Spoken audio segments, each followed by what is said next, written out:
Hello, I am Ken, and I will be doing discussion number 2, and I will be answering the first question: which of the figures did you read about? The Cappadocian and Augustine most call your attention, and why? Be specific. Use a quote from the text. What is a meaningful and relevant connection you make between one of the figures, the Cappadocians and Augustine, that you learn in the theology lectures this week?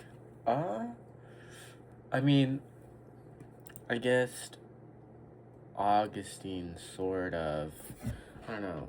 They're I think I just liked his name, and so I looked at him a little more. But I guess what he really was known for was trying to separate the three parts of the Trinity, right? And he was very much against the idea that the Trinity was like three different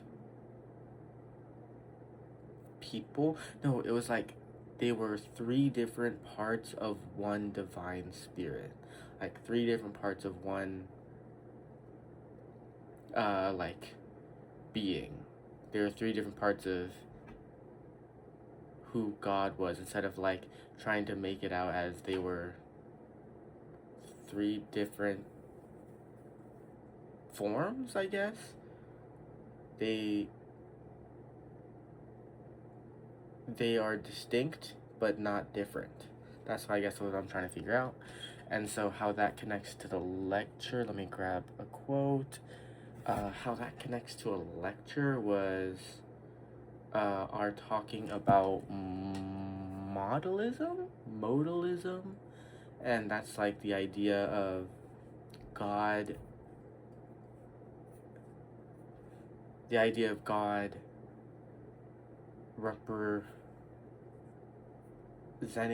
himself as three different forms instead of three distinct parts of one divine trinity or divine being.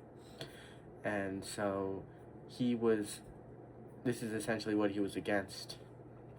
Maybe he doesn't maybe he didn't know it was called modalism, and we know it is modalism, but he was against the idea of God not being three distinct parts of one whole, but three distinct parts on their own, which denies the view of the Holy Trinity itself. And so he did a lot of work to make people understand, and uh like with this one quote, I think it's like, if God were one person switching between modes, like modalism says, then there is no real love, or that's like the gist of the quote.